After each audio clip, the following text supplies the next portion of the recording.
Nuevamente, gracias por darme la oportunidad de hacer esta presentación y espero poder compartir con ustedes la evidencia sobre la relación que existe con las prácticas de transfusión neonatal. Sí tengo algunos descargos, soy consultor para WISTAT y soy investigador en un estudio utilizando un equipo de espectroscopía infrarroja. Entonces también realizamos varios estudios también con infantes y terapias enfocándose en la enterocolitis necrotizante. Entonces, SN, como muchos de ustedes saben, realmente es esta enfermedad devastadora que tiene una aparición repentina, muchas veces inesperada, y debido a eso también buscamos cuáles son las cosas antecedentes que pudieron haber sucedido el día anterior o en la mañana antes del desarrollo de SN en el bebé, para ver si esa es la causa. Y creo que ese es uno de los desafíos cuando miramos hacia atrás, cuando miramos cosas que pudieron haber sido diferentes, y a veces encontramos exposiciones como la transfusión de glóbulos rojos. Necesitamos estudios sistemáticos para determinar si esas son las causas de SN o si simplemente son cosas que tienen que ver con el hecho de que el infante esté enfermo y el tratamiento a medida que van evolucionando en su tratamiento de SN. Pero la idea aquí es compartir algunos de los datos sobre las transfusiones de glóbulos rojos, dónde está eso en cuanto a su asociación con SN, y también vamos a hablar de algunos de los datos que la anemia puede tener sobre el intestino y el riesgo de SN. Pienso que hay muchos más datos que van surgiendo, así que ojalá parte de esto sea nuevo, mostrando evidencias recientes respecto a este tema para entender cómo se debe transfundir a nuestros infantes más prematuros. Algunas de estas cosas ya las han visto en mi charla de probióticos, pero creo que esta es una manera muy simple de mostrar esto. Por ejemplo, si nuestra meta es evitar SN, ¿cuáles son los desencadenantes claves que tenemos que pensar al respecto? Y pienso que, por ejemplo, la alimentación con leche no humana, queremos asegurarnos de que los bebés reciban leche humana, una alimentación inconsistente, también poder responder a esto a través de protocolos y regímenes de alimentación, la función de la disbiosis, que ya mencioné en mi charla anterior sobre probióticos, y finalmente la oxigenación intestinal anormal, ya que esto es algo que puede influenciar el riesgo de SN. Y aquí es donde mi punto de vista en cuanto al papel de cómo transfundimos a los infantes, a qué nivel de anemia podemos tolerar esto. Esto puede tener una influencia sobre el riesgo de SN en los infantes. Esto es bastante simple y muchas de estas cosas a menudo contribuyen de diferentes maneras en generar riesgos, pero SN es una enfermedad multifactorial, entonces puede ser que ninguna de estas por sí sola pueda causarlo, pero sí en combinación. Entonces, quiero hablar sobre también este papel de las transfusiones de glóbulos rojos y ver si es que estas transfusiones causan SN. Esto es algo que ha sido muy debatido en la literatura y espero poder traer algo de luz respecto a esta pregunta. Entonces, ¿cómo llegamos aquí en términos del papel de transfusiones y SN? Bell staging es una manera de caracterizar SN porque ha existido desde mucho tiempo, desde 1978. La primera asociación entre transfusiones de glóbulos rojos y la enterocolitis necrotizante fue publicado en 1997. Fue durante una investigación de un USIN en Oklahoma, Estados Unidos, donde hubo un brote de SN y las autoridades de salud pública de Estados Unidos acudieron a ese USIN para tratar de entender si había algo que pudiera explicarlo. Y uno de los factores de riesgo que encontraron fueron las transfusiones de glóbulos rojos. Este es un estudio que fue publicado y que realmente no recibió mucha atención. Durante muchos años no se reportó nada realmente en ese campo de la asociación entre las transfusiones y SN. Pero en 1999 hubo un cambio fundamental en las prácticas de transfusiones, empezando con un ensayo importante en Canadá, donde el conocimiento prevaleciente era que si un adulto está enfermo, críticamente enfermo, necesita cierta cantidad de hemoglobina para tratar de tener una entrega adecuada de oxígeno a sus tejidos y por ende se proporcionaban las transfusiones de glóbulos rojos. Y este ensayo miró si podíamos ser más conservadores y tolerar un umbral más bajo de transfusiones. Y lo que mostró es que se puede ser más conservador, tolerar menos niveles de hemoglobina y que menos transfusiones logran resultados tan buenos, si no mejores, que si se es más liberal. Y esto llevó a un cambio fundamental en las prácticas de transfusiones en adultos, donde los umbrales para las transfusiones han ido bajando cada vez más, y el enfoque de la gestión sanguínea en los pacientes y estas transfusiones han cambiado realmente. En nuestro campo, hasta hace recientemente solo había 2 ensayos que han sido realmente utilizados para guiar estas prácticas, el ensayo de Iowa y el de Pint.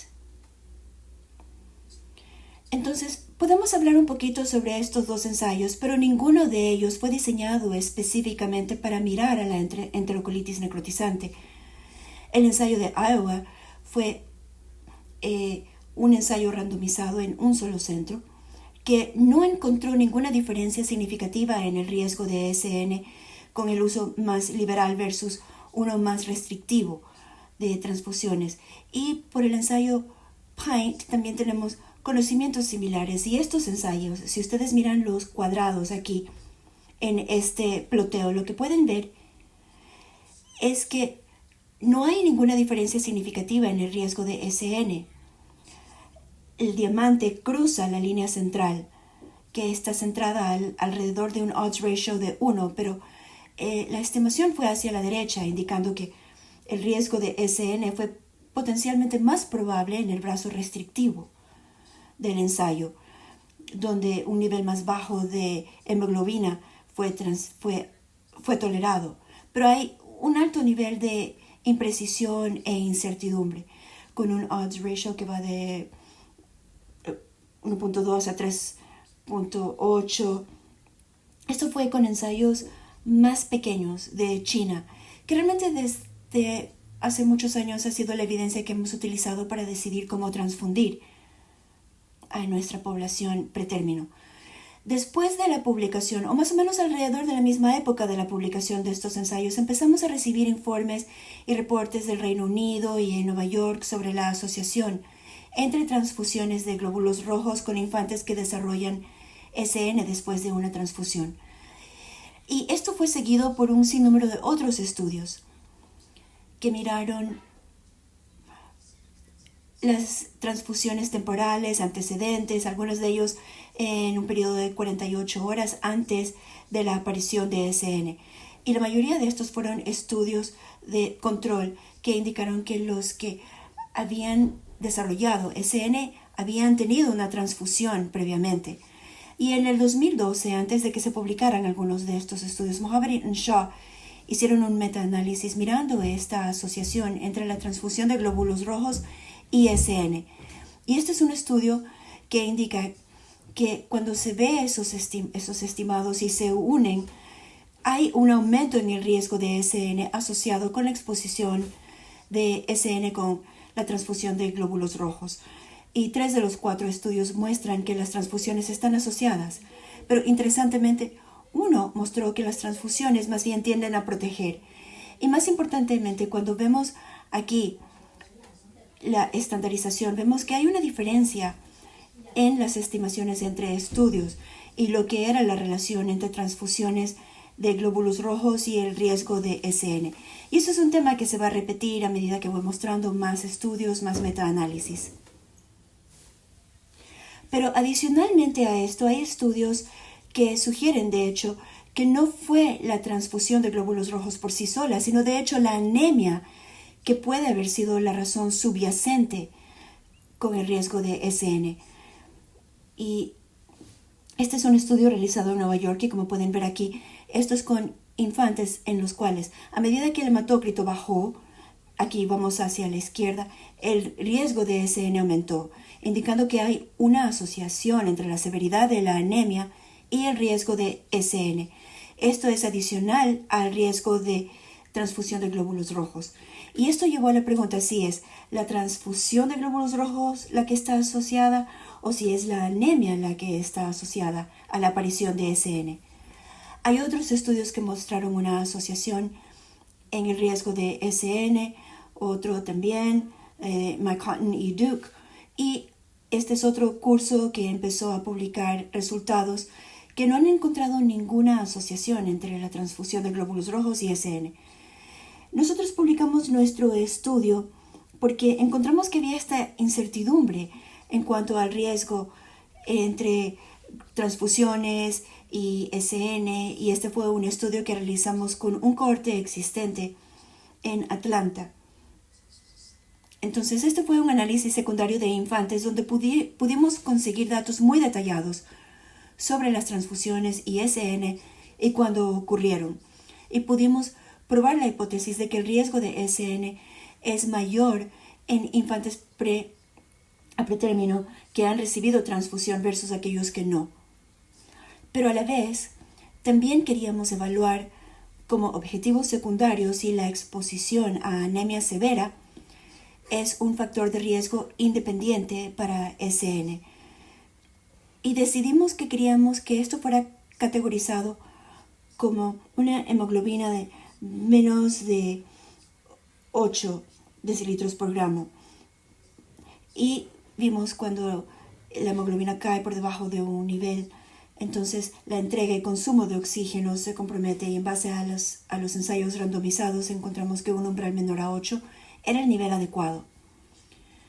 Y uno de los desafíos cuando miramos estas asociaciones, creo que es importante ver el momento en el cual la transfusión lleva a SN. Entonces, no es solo cuestión de ver si el infante desarrolló SN, que puede haber sucedido a las 4 semanas y media de vida, que es más o menos un enfoque o un abordaje covariado, fijo.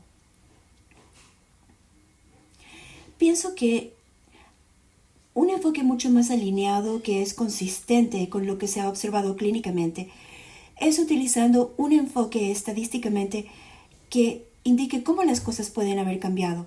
Tal vez el bebé recibió una transfusión esta semana y no a la siguiente, o recibió una transfusión y desarrolló SN muy rápidamente después de eso, o si tuvo una anemia severa o no la desarrolló, o si la desarrolló y tuvo SN. Entonces, este es un modelamiento Cox, y esta covarianza nos permite mirar cómo las transfusiones en una semana dada se asocian con el riesgo de SN. Entonces, ¿qué encontramos? En este análisis lo que encontramos es que las transfusiones de glóbulos rojos en una semana dada no estaba asociado con el riesgo de SN. Aquí tenemos un nivel de riesgo de 4.4, el valor P no es estadísticamente significativo, y otra cosa que miramos es la confiabilidad de la evaluación. Aquí tomamos 1000 modelos diferentes donde se sacan algunos pacientes, se reemplazan algunos pacientes y se ve cuántas veces en esos modelos aparecen las transfusiones de glóbulos rojos como un factor de riesgo o de protección. Si es mayor al 50%, se considera un valor de riesgo confiable. Esto no cumplió con ese umbral, entonces encontramos que la transfusión de glóbulos rojos no está asociado con SN, pero la anemia severa en una semana dada sí se asoció. Tenemos una relación de riesgo aquí amplia. El factor de confianza también. Y cuando tratamos de ajustar estos diferentes factores confusos, por ejemplo, la exposición, el peso, la edad, vimos que los bebés que habían recibido estas transfusiones de glóbulos rojos tendieron a estar más enfermos que aquellos que no. Y en todos estos análisis encontramos cosas similares, indicando que la anemia es la que se asocia a SN y no la transfusión de glóbulos rojos. También miramos un subconjunto de los infantes que recibieron una transfusión de glóbulos rojos, y aquí pudimos ver que entre esos infantes que tuvieron por lo menos una transfusión pueden ser un grupo más homogéneo y no hubo ninguna asociación entre el índice de SN, pero la anemia nuevamente mirando aquí como una variable continua que cada 1 gramo por decilitro de reducción en hemoglobina en una semana dada, la frecuencia de SN subió un 65%, y este fue un hallazgo bastante confiable y significativo. Entonces, en el 2017-2018 hay metaanálisis actualizado que puede haber indicado bien todos estos intervalos en los estudios y el metaanálisis de 2012. Este es uno por Garg que fue publicado en el 2018, pero ahora hay 17 estudios mirando esta relación entre transfusiones de glóbulos rojos y SN con 12,000 niños estudiados. Aquí tenemos un odds ratio muy cercano al 1, o sea, de 0.6, y no hay ninguna asociación significativa.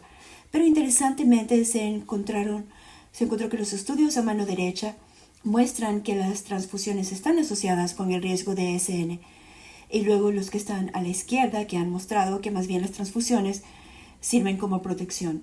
Entonces tenemos este alto nivel de heterogeneidad. Hay muchas diferencias también en las cosas que han encontrado. Los investigadores agruparon estos estudios en un estudio cohorte que mostró que las transfusiones eran protectoras asociadas a un menor riesgo de NEC, o de SN, mientras que los de control, muestran un mayor riesgo de SN en términos de asociaciones epidemiológicas. Ahora, realmente pienso que lo que muchos de nosotros en el campo hemos estado esperando en términos de esta asociación y cómo deberíamos transfundir a los bebés, ha habido 2 ensayos, Etno y TOP, que recientemente han sido completados. Adicionalmente a estos 2 ensayos que mencioné anteriormente, el de Iowa, que fue en el 2015, y el PINT en el 2016. Estos 2 ensayos recientes son similares en términos de comparar un umbral más liberal de hemoglobina en comparación con un umbral más restrictivo en el riesgo no solamente de SN, sino de resultados, incluyendo la sobrevida sin un retraso o una discapacidad. Este ensayo, el Etno, fue publicado el mes pasado, y en este ensayo randomizado ustedes pueden ver a los infantes randomizados a umbrales liberales o en vez de restrictivos, y aquellos con umbrales restrictivos tendieron a tener un hematócrito más bajo, aunque una cantidad sustancial de traslape en el hematócrito a medida que el tiempo fue avanzando, pero relativamente pocos tuvieron hematócritos aquí en el rango del 20%. Pocos bebés tuvieron niveles donde había una anemia persistente, pero en este ensayo los investigadores encontraron que no hubo ningún efecto en cuanto al uso de un umbral más liberal de transfusiones de glóbulos rojos con respecto, por ejemplo, a la mortalidad, ni tampoco en los componentes o el riesgo de parálisis cerebral. Entonces, este estudio encontró que el uso de un umbral restrictivo tuvo resultados tan buenos como los que tenían el umbral más liberal. También el estudio no encontró ninguna diferencia en ninguno de estos resultados secundarios, y muy importante, también en la transfusión liberal fue 5.3% de SN en comparación con 6.2% en la transfusión restrictiva. No fue una diferencia significativa tampoco. Hay un riesgo quirúrgico también de SN quirúrgico, pero no hay realmente una diferencia estadísticamente significativa. En este ensayo se sugirió que no había ninguna diferencia significativa en esta población de infantes que tenían un peso extremadamente bajo al nacer. Creo que la excepción es que hubo una buena cantidad de traslape entre ambos umbrales. Ahora, el ensayo TOP es uno que se realizó con NSHD para investigar. Bueno, se basó en los ensayos también anteriores que involucraban 1.224 infantes, y potencialmente más adelante durante el año se va a publicar. Ya ha sido presentado, pero en ese ensayo tampoco encontraron ninguna diferencia en el riesgo de resultados a largo plazo en aquellos infantes que fueron transfundidos con un umbral más liberal versus uno más restrictivo, ni cambios o resultados importantes a más corto plazo. Luego vamos a ver un metaanálisis más actualizado que creo que va a ser muy útil para guiar cómo deberíamos transfundir a los infantes en general y cuáles son los umbrales que se deberían utilizar. Pero los datos apoyan hacia un umbral más restrictivo con estas guías proporcionadas por los ensayos. Uno de los desafíos de estos ensayos es el uso de la hemoglobina, que puede tener influencias variables en términos de cada infante. Entonces, una de las preguntas es, ¿qué podemos aprender sobre los estudios preclínicos respecto al papel de la anemia en una lesión en el intestino? Epidemiológicamente se ha asociado o se ha sugerido que existe esta asociación entre la anemia severa y el riesgo de SN. Pero ¿qué pasa cuando hacemos que estos cachorros de ratones se enfermen con anemia? Este es un estudio de Arthur y otros colegas de nuestra universidad, y lo que hicieron fue tomar cachorros de ratones relativamente inmaduros y tenían los cachorros de control que no habían recibido una flebotomía, y tuvieron cachorros que habían sido flebotomizados a 8 gramos por decilitro con hematócrito de 20%. Entonces teníamos estos cachorros que eran muy similares, aparte del grado de anemia, mirando qué es lo que podría estar sucediendo en el intestino entre infantes que desarrollaron anemia. Una de las primeras preguntas es si el tejido intestinal se vuelve hipóxico. Esto es muy difícil potencialmente de medir el nivel de la vellosidad intestinal, pero en este estudio, usando algo que se llama hydroxyprobe, acá arriba en rojo, se puede cuantificar el grado de hipoxia. Y lo que esto mostró es que los infantes con anemia tenían mucha más fluorescencia de tejidos que vemos con el hypoxyprobe en rojo, y cuando se cuantifica podemos ver que hay una cantidad sustancial de un aumento de hipoxia entre los cachorros anémicos. Así que sí, de hecho la anemia sí conllevó a la hipoxia de tejido, y no solamente a nivel de vellosidad, sino aquí en este cuadrado a nivel de las criptas, donde muchas de las células inmunes residen en el intestino. La siguiente pregunta fue, ¿cuál es el efecto de la anemia sobre la inflamación? Y una de las primeras cosas fue ver si de hecho vemos una asociación entre la anemia y la inflamación sistémica. Y este nuevamente es un estudio con Arthur, utilizando un cohorte de bebés de la Universidad de Iowa. Y se ve la correlación entre la hemoglobina y interferón gamma. Y hay esta asociación entre una hemoglobina menor, o cuando la hemoglobina baja, el nivel de interferón gamma subió. Entonces cada 1 gramo por decilitro de declive en hemoglobina lleva a un incremento en interferón gamma. Y esta asociación sugirió que la anemia potencialmente puede tener efectos proinflamatorios. Y aquí sí, los infantes también pueden ser anémicos de igual manera. Pero aquí, los infantes, cuando se miró si estos cachorros de ratón habían sido enfermados, sí vemos los mismos resultados que con un neonato, un aumento en interferón gamma. Entonces, esto es específico a macrófagos que residen en el tejido intestinal. La siguiente pregunta es, ¿qué pasa con la función del intestino cuando estos cachorros se vuelven anémicos? Aquí esto se lo puede medir de 2 maneras. Podemos ver las proteínas de uniones estrechas para que nada pueda escaparse, no haya fuga, y el lumen del intestino con una proteína ZO1. Y en los cachorros anémicos la cantidad de ZO1 es sustancialmente menor. Entonces la anemia tiende a reducir esas proteínas de uniones estrechas, y a la vez el intestino desarrolló más fugas, tuvo más goteo. Cuando empezamos a alimentar a estos cachorros, veo que hay una fuga en el intestino entre los cachorros anémicos que los que estaban en el control. Entonces, una de las preguntas es, estos cambios en la barrera, esta defensa crítica en términos de tener una barrera intestinal sellada, si eso se veía influenciado por los macrófagos.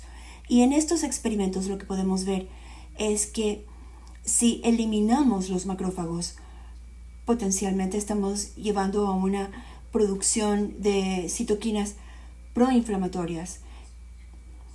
Y en cambio, si vemos, por ejemplo, Quaternate, un efecto de Quaternate, si esto reduce los efectos de la anemia o de SO1 o el efecto sobre las funciones de la barrera intestinal, entonces probablemente esos macrófagos en el intestino pueden estar mediando en algunos de estos cambios. Entonces, al reunir todo esto, lo que nos dice es que a medida que los ratones se van volviendo anémicos aquí a mano derecho, que de hecho sí hay una hipoxia en el tracto intestinal y esto puede activar estos macrófagos para promover estas citoquinas proinflamatorias, haciendo que el intestino tenga goteo y puede llevar potencialmente a una translocación de lo que está en el lumen intestinal, como bacterias, por ejemplo, hacia el espacio anal basal. Entonces, esto creo que simplemente es una mirada inicial, algo incompleta, pero que muestra que hay un efecto fundamental de la anemia que puede tener un efecto adverso sobre el intestino. Otro estudio también publicado este año con hallazgos muy similares mirando las uniones estrechas con microscopios de electrones, mirando los intestinos de los ratones en un modelo preclínico, indicando que sí esto llevó a alteraciones en las uniones estrechas, al igual que las de adherencia. Entonces, este es otro estudio que sugiere que sí existe este efecto de la anemia. Y estos investigadores también prosiguieron a demostrar que no solamente es cualquier anemia, sino la duración y la severidad de la anemia es importante. En términos de mirar la cantidad de permeabilidad intestinal, los efectos funcionales, pueden ver que aquí tenemos un ligero aumento en permeabilidad con una anemia moderada, pero aquellos que tienen anemia severa tienden a tener un aumento mucho más severo, más aumentado, sobre todo en periodos de tiempo prolongados. Y esto tiene que ver no solamente con el hecho de que el bebé sea anémico, sino también la duración y la severidad. Eso es lo que va a tener un impacto sobre la barrera del intestino. Y esta anemia puede llevar a la translocación, por ejemplo, de bacterias, de lipopolisacáridos. Puede ser mediado por algunas de estas proteínas de uniones estrechas, que puede llevar a un intestino con fuga.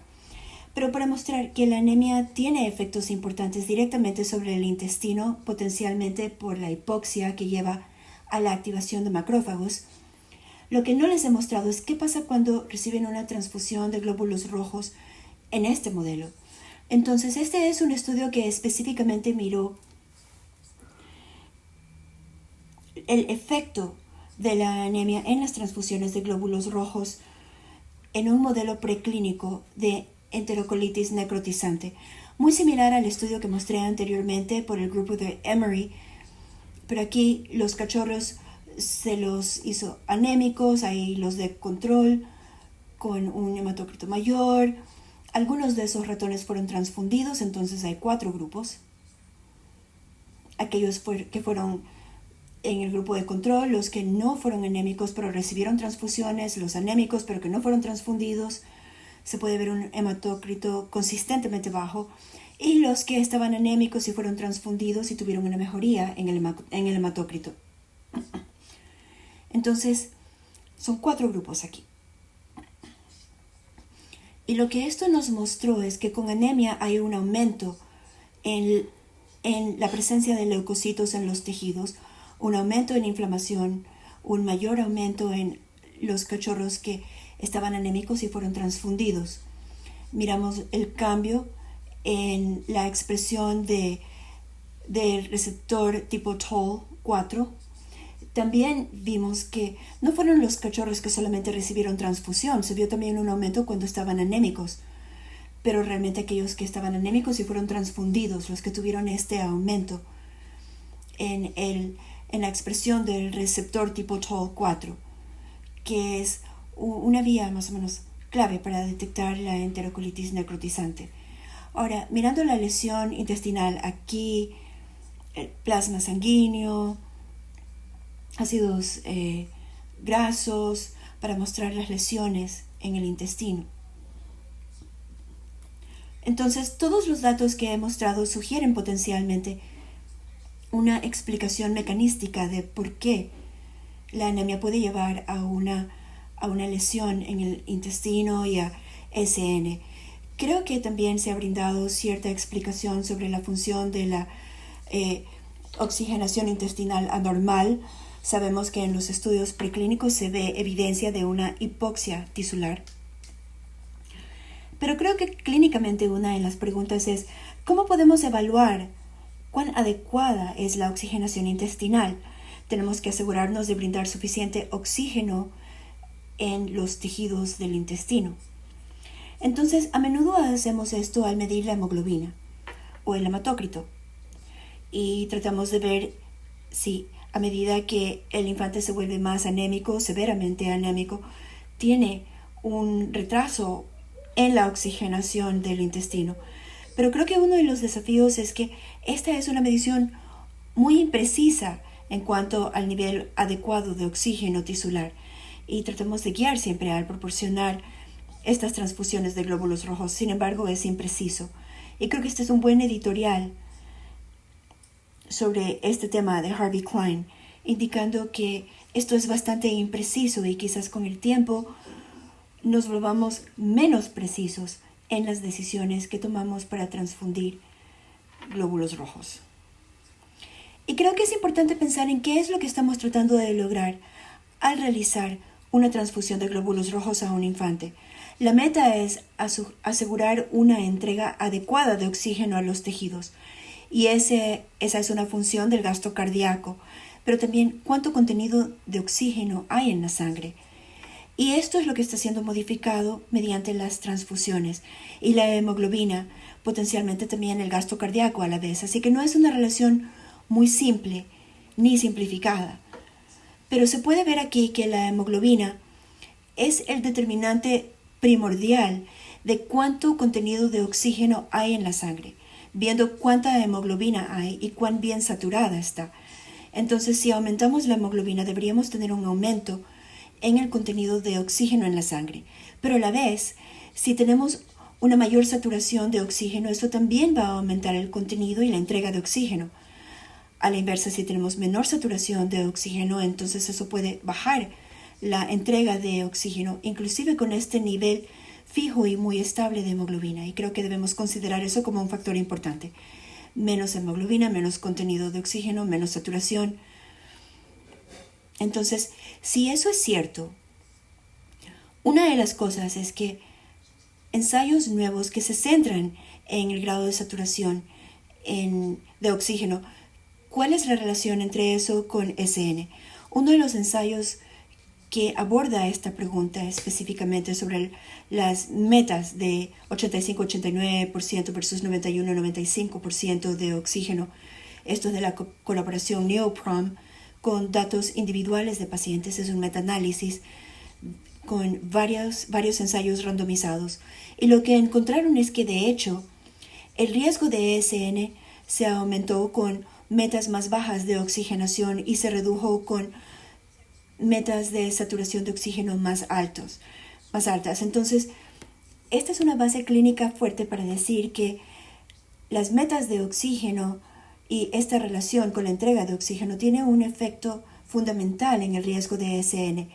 Y creo que eso daría apoyo al potencial no solamente de las metas de oxígeno, sino también del papel de la anemia. Una de las cosas que ha cambiado con el tiempo es que ahora muchos grupos alrededor del mundo han pasado a metas más altas de saturación de oxígeno. Y a medida que vamos a niveles más altos de saturación y metas más altas de saturación, pueden proteger o pueden ayudar a proteger algunos de los efectos de la anemia si las metas de saturación son más altas. Y creo que eso es algo que es importante considerar al mirar algunos de los estudios más recientes que han ocurrido en esta área donde se han cambiado las metas de saturación de oxígeno. Otra de las preguntas es si podemos medir la entrega de oxígeno, y creo que hay una gran oportunidad para medir la eficiencia de la entrega del oxígeno a los tejidos. Y una de las herramientas para hacer eso es NIRS, que mide el lecho de tejido regional, mide la oxigenación tisular regional de las venas, la sangre, el consumo de oxígeno, pero también puede tener más o menos el 25% de eso que refleja la entrega de oxígeno, y esto nos puede dar la idea de la suficiencia de entrega de oxígeno a un lecho tisular. Entonces, hemos estado muy interesados en este tipo de estudio. Esta es una muestra de un bebé que está siendo sometido a una oxigenación cerebral y mesentérica, y cuando colocamos este sensor de oxigenación mesentérica podemos ver un nivel muy bajo de oxígeno mesentérico. Esta es una escala de porcentaje aquí. Hay un menor balance de detección y esto lo podemos cuantificar al colocar esta línea aquí para tener una idea de cuál es el nivel de oxígeno que está siendo enviado a la base tisular. Acá vemos que el nivel es muy bajo. De hecho, cuando empezamos a ver esto, nos preguntamos si esto está midiendo el tejido. Y luego, cuando el bebé recibe la transfusión de glóbulos rojos, ¿qué pasa? Vemos que la oxigenación aumenta sustancialmente y esto es lo que uno esperaría ver. Esto es un bebé que tiene una saturación de oxígeno regional bajo con una entrega insuficiente de oxígeno y consumo. Al dar la transfusión o administrar la transfusión vemos una mejoría. Una de las cosas que vimos cuando analizamos esto es de un estudio de Terry Marin con un cohorte relativamente pequeño de infantes transfundidos. Estamos caracterizando la respuesta a la transfusión y esto lo podemos ver al comparar la línea base en cuanto a cómo el nivel de saturación de oxígeno cambió. Podemos ver una variedad de respuestas. Algunos infantes de hecho empeoraron, otros mejoraron y otros no tuvieron ningún cambio ni mejoría. Creo que esto plantea la pregunta de que cuando transfundimos a los infantes vamos a tener una variedad de respuestas que aún no entendemos en términos de cómo la oxigenación mesentérica cambia después de una transfusión de glóbulos rojos. Entonces, ¿por qué ocurre esto? Puede ser porque la sangre que les estamos administrando a esos infantes, eso puede ser la variabilidad que puede deberse a varios factores. Entonces, vale la pena analizar las diferentes características que pueden generar esa variedad de respuestas a la transfusión. Y hay una variedad de ellos. Hay efectos o una variación en cuánto tiempo ha sido almacenada la sangre. Y miramos eso en nuestro estudio y miramos cuánto tiempo la sangre transfundida al bebé fue almacenada y no encontramos ninguna evidencia en la asociación de que desarrollen SN. Así que no creo que haya evidencia clara de que el almacenamiento de la sangre esté asociado con SN. Luego hay también varios estudios en adultos, en niños, y en un ensayo en la población neonatal de Canadá ha mostrado que no hay ningún problema aquí con mortalidad en cuanto a sangre que ha sido almacenada, una sangre más antigua.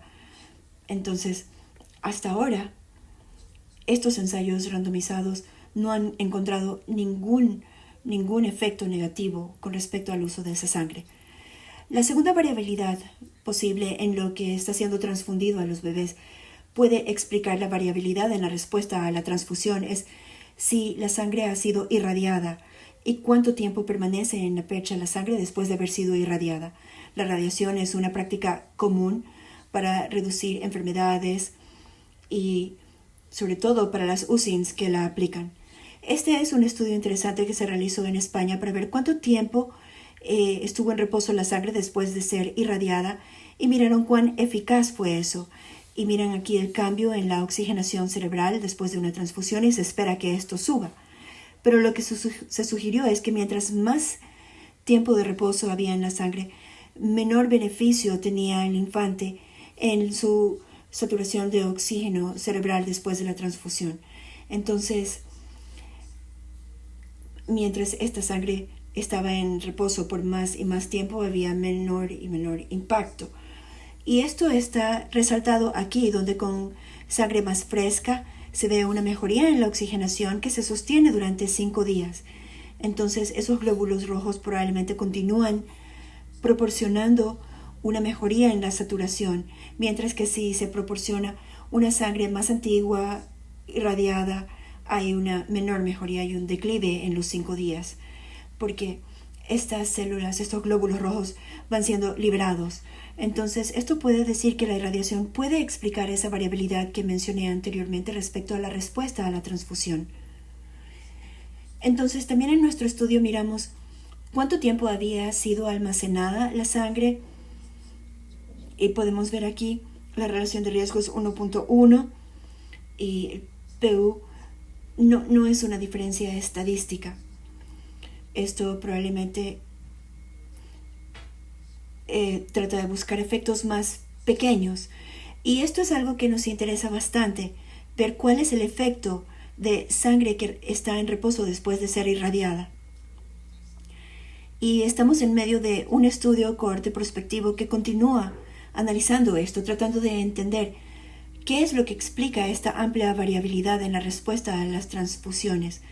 Esto es por Cassandra Josephs en nuestro centro para entender de mejor manera los efectos después de el almacenamiento y la radiación y cómo también la anemia puede tener un impacto en la oxigenación mesentérica.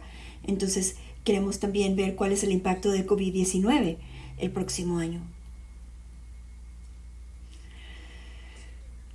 El aspecto final de la variabilidad de la sangre que se administra a los bebés es el cuidado del donante, y es algo en lo que no pensamos mucho.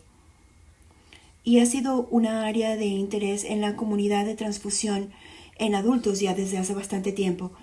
Y hay un estudio muy interesante de la Universidad de Brown en Rhode Island, en Estados Unidos, mirando el efecto del sexo del donante en los resultados neonatales, donde encontraron que sangre de una donante está asociado a menores riesgos en los resultados. Y otro estudio también ha demostrado esto en la población de adultos. Y creo que esto fue interesante, es algo que nos interesa muchísimo y que actualmente estamos analizando para ver si el sexo del donante tiene influencia sobre los resultados de SN u otras morbilidades. Entonces creo que esos son los factores que tienen un efecto sobre la respuesta a la transfusión. Y uno de esos que ha sido muy controversial es el efecto de la alimentación. Este es un estudio de Terry Marin que miró qué pasa si un infante es alimentado o no durante una transfusión. Y parece que estos infantes tienen diferentes trayectorias. Los que no fueron alimentados tuvieron una mejoría en la oxigenación versus aquellos que no. Lo cual lleva a la pregunta de si deberíamos interrumpir la alimentación durante la transfusión de glóbulos rojos para evitar SN.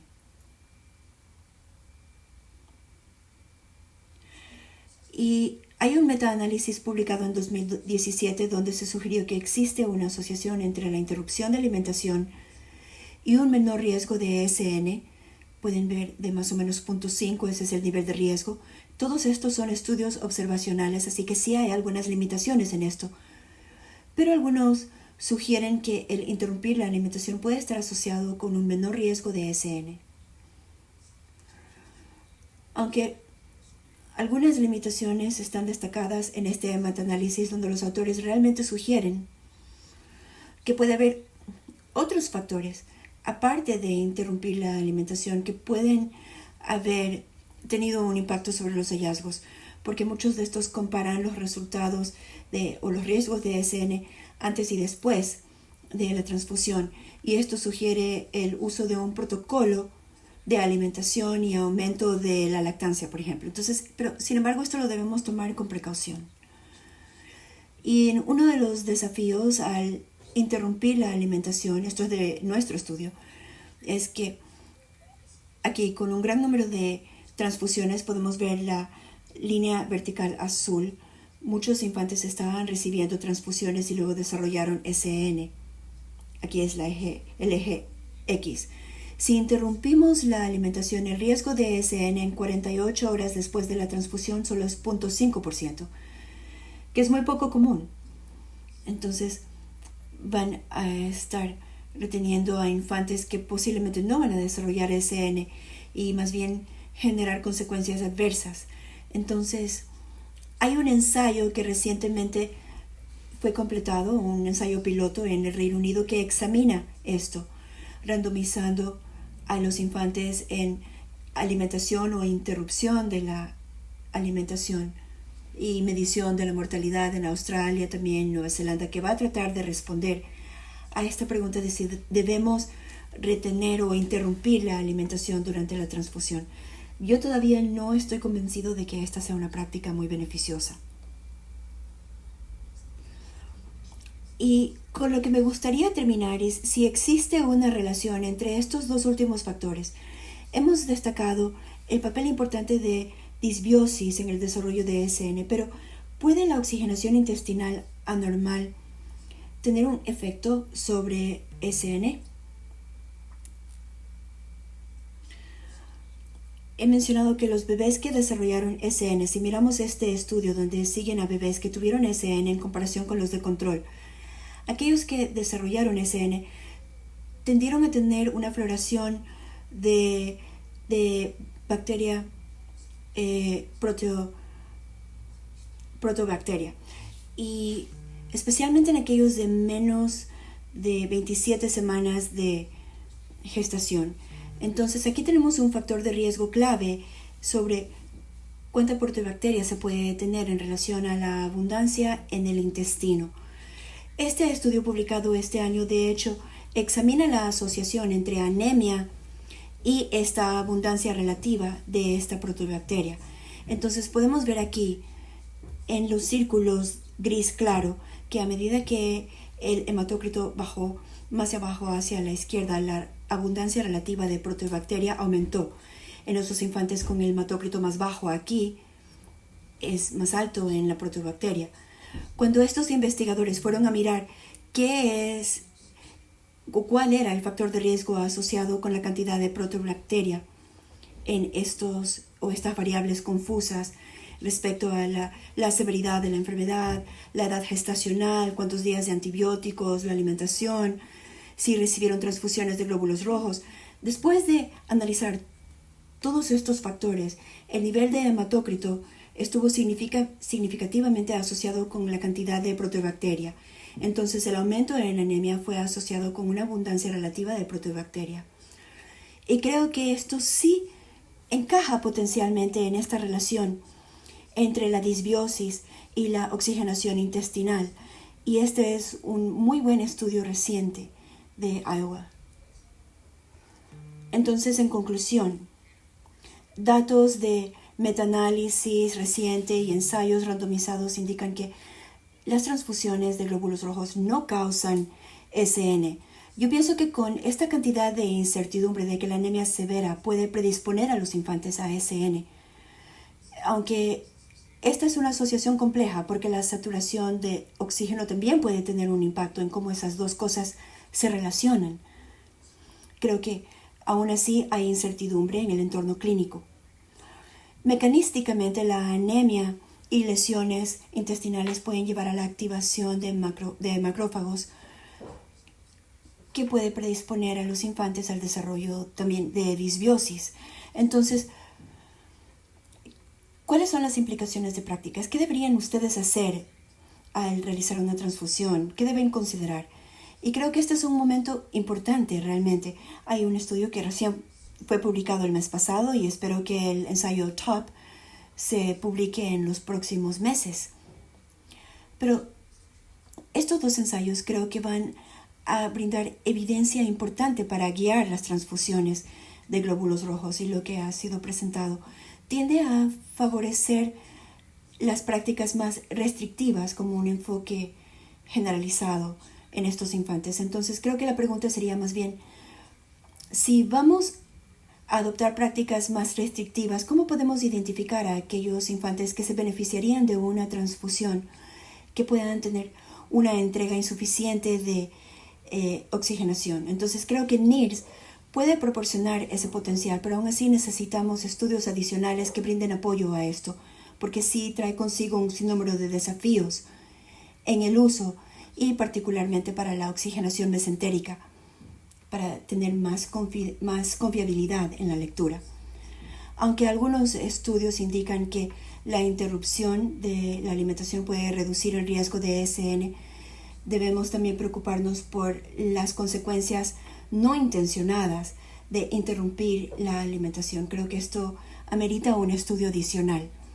Quiero reconocer también a un sinnúmero de colaboradores y colegas que han estado involucrados en los estudios que mostré, particularmente a Josephson, que ha sido uno de mis mentores en la universidad, Connie Arthur, Jones también, en cuanto a, y también los infantes y los familiares que participaron en estos estudios. Así que gracias por su atención.